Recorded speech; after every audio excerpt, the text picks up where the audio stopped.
За мандатор за состав на влада на Република Северна Македонија го определувам Зоран Заев, председател на СДСМ. Бура реакции во јавноста предизвика одлуката на претседателот Стево Пендаровски да му го довери мандатот за состав на владата на Зоран Заев без обезбедено парламентарно мнозинство. По ваквиот потек од Вила Водно, опозицијата реши да ги замрзне односите со Пендаровски, а за тоа Мицковски лично го информираше шефот на државата. Лидерот на опозицијската ВМРО ДПМН оцени дека мандатот моментално узурпиран и киднапиран од Заев. Христијан Мицковски го обвини Пендаровски дека го прекршил уставот, велејќи дека без доказ за обезбедено мнозинство секој од парламентарните партии би можела да го добие мандатот.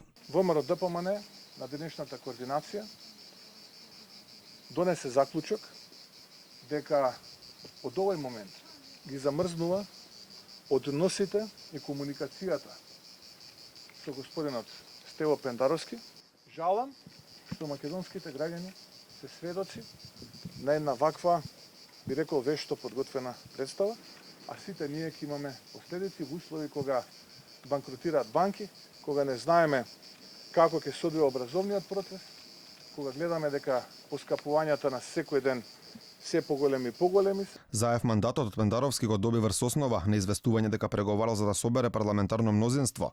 Лидерот на СДСМ потврди дека се уште не собрал 61 пратеник и најави дека продолжува со преговорите, изразувајќи надеж дека за најмногу 20 дена ќе успее да состави влада.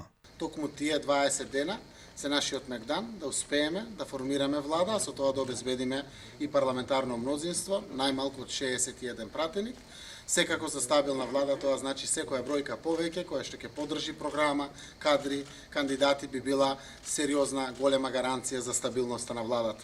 Во Вила Водно покрај Заев беше и Мицковски. Пендаровски кажа дека бил изненаден од начинот на кој била организирана средбата со опозицијскиот лидер. Председателот на пресконференција по средбата со Мицковски призна дека мандатот го дал без доказ за мнозинство. Најави дека ако Заев не ја состави владата, мандатот ќе го дадел на опозицијската ВМРО ДПМН, но си даде свој сценарио што доколку никој не состави парламентарно мнозинство, според неговите зборови, доколку во тој случај не се само распуши собранието, Оливер Спасовски ќе биде премиер во наредните 4 години. Ако не успее господинот Заев да направи мнозинство, и ако по него дојде по бројот на освоени мандати од последните избори господинот Мицковски да бара мандат, јас и нема да му барам 61 нотарски заверена изјава или 61 потпис од пратеници, бидејќи мислам дека е тоа нехумано. Со добивањето на мандатот, Заев има 20 дена да состави влада. Доколку не успее во тоа, истиот ќе мора да го врати назад ке претседателот на Македонија Стево Пендаровски.